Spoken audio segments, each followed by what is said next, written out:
কুয়েতের সুক আল জুম্মা বা Friday market বুধবার থেকে শনিবার সপ্তাহে 4 দিন খোলা থাকে এটি, যেখানে পাওয়া যাচ্ছে নতুন পুরাতন সব পণ্য। ক্রেতা ও বিক্রেতার ভিড়ে সপ্তাহের এই 4 দিন জমজমাট থাকে মার্কেটে।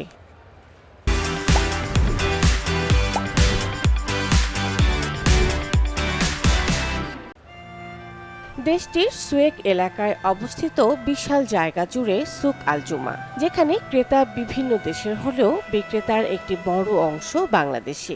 দেখে অনেকটা মনে হবে যেন বাংলাদেশি কোনো হকার মার্কেট। সুলভ মূল্যে সব পণ্য পাওয়ায় স্থানীয়দের পাশাপাশি প্রবাসীদের কাছে বেশ জনপ্রিয় এটি। এটা হলো কুয়েতের সুক জুমা। এটা বাংলাদেশের হকার মার্কেটের মতো।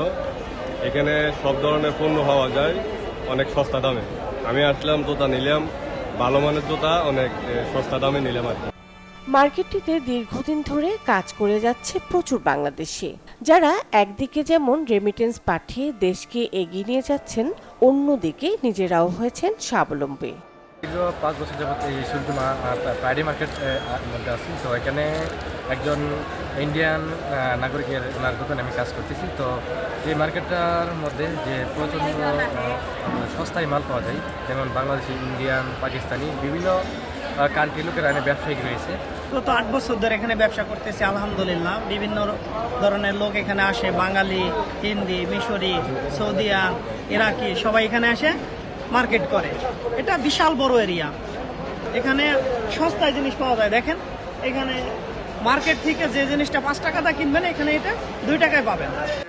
সুক আল জুম্মা বা ফ্রাইডে মার্কেটে কুয়েতের ঐতিহ্যবাহী বিভিন্ন পণ্যের সাথে মিলছে বাংলাদেশি পণ্য। গরমকালে ব্যবসায় কিছুটা ভাটা পড়লেও শীতকালে স্থানীয়দের পদচারণায় মুখর হয়ে ওঠে এই মার্কেটটি। Desk report, channel 24।